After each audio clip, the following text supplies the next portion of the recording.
Halo teman-teman, perkenalkan nama lengkap saya Felix Yunisama dari Prodi PJKR kelas F dengan NIM 23105102444. Saya akan mempresentasikan tugas UAS fisiologis yang berjudul Lingkungan Belajar yang Efektif. Lingkungan belajar yang efektif adalah lingkungan belajar yang produktif, di mana sebuah lingkungan belajar yang desain atau dibangun untuk membantu pelajar meningkatkan produktivitas belajar mereka sehingga proses belajar mengajar tercapai sesuai dengan yang diinginkan. Hal ini diinginkan dengan kemudahan para belajar dalam berpikir, berkreasi, dan mampu secara aktif dikarenakan lingkungan belajar yang bersih sangat mendukung timbulnya ketertiban kenyamanan. Menciptakan lingkungan belajar yang efektif. Yang pertama, pengaturan fisik lingkungan. Pencahayaan, pastikan ruangan memiliki pencahayaan cukup lebih baik menggunakan cahaya alami. Jika menggunakan lampu, pilih yang tidak terlalu terang.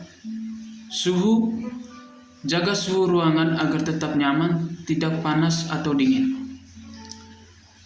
Kebersihan dan kerapian, pastikan ruangan selalu rapi untuk menghindari gangguan.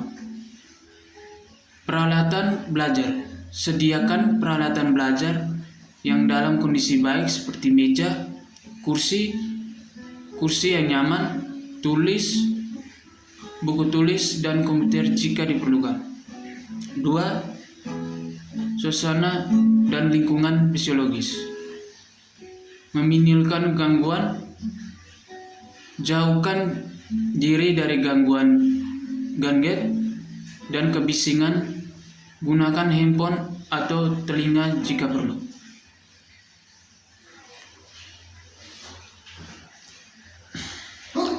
Motivasi dan dukungan. Berikan dukungan moral dan motivasi kepada diri sendiri atau siswa.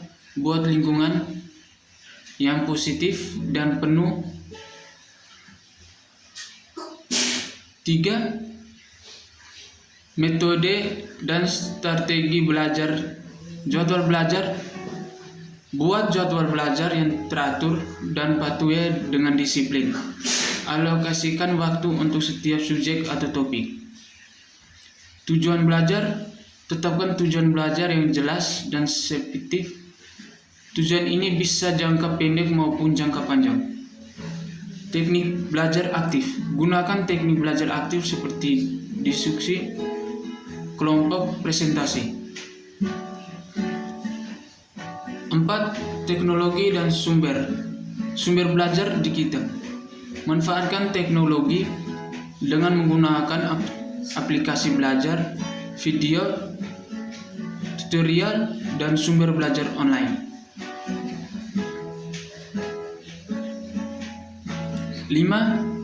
Evaluasi dan umpan balik evaluasi rutin. Lakukan evaluasi rutin terhadap kemajuan belajar untuk mengetahui kekuatan dan kelemahan. 6. Kreativitas dan kemandirian. Belajar mandiri. Dorong belajar mandiri untuk mengembangkan keterampilan pengambilan keputusan dan pemecahan masalah.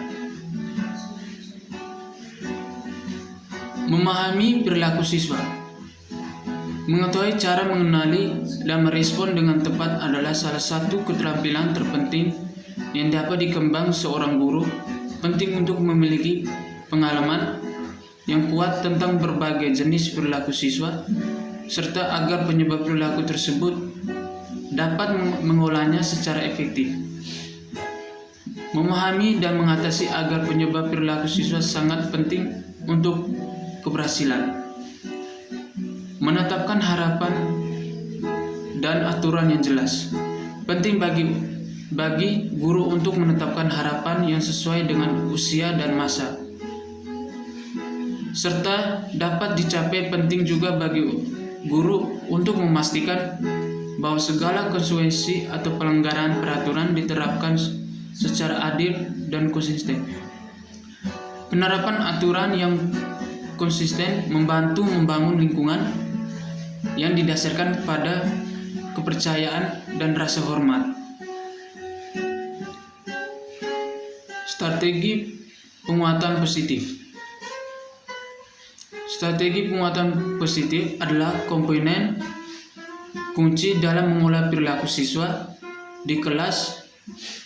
Strategi ini melibatkan pemberian penghargaan terhadap perilaku yang diinginkan dan mengabaikan perilaku yang tidak diinginkan.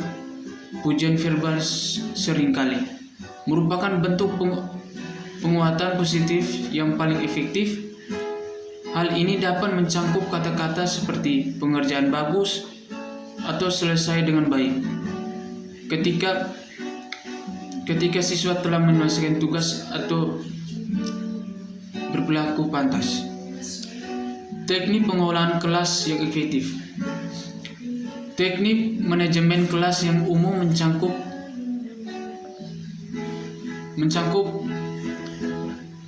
priorisme, tata letak fisik kelas, membuat jadwal yang dapat diprediksi, dan meletakkan ekspektasi yang jelas terhadap perilaku siswa. Tata letak fisik kelas merupakan langkah pertama yang penting dalam membangun sistem manajemen kelas yang sukses. Menata tata ruang kelas dengan memperhatikan efisiensi dalam membantu memastikan aktivitas. Sekian dan terima kasih.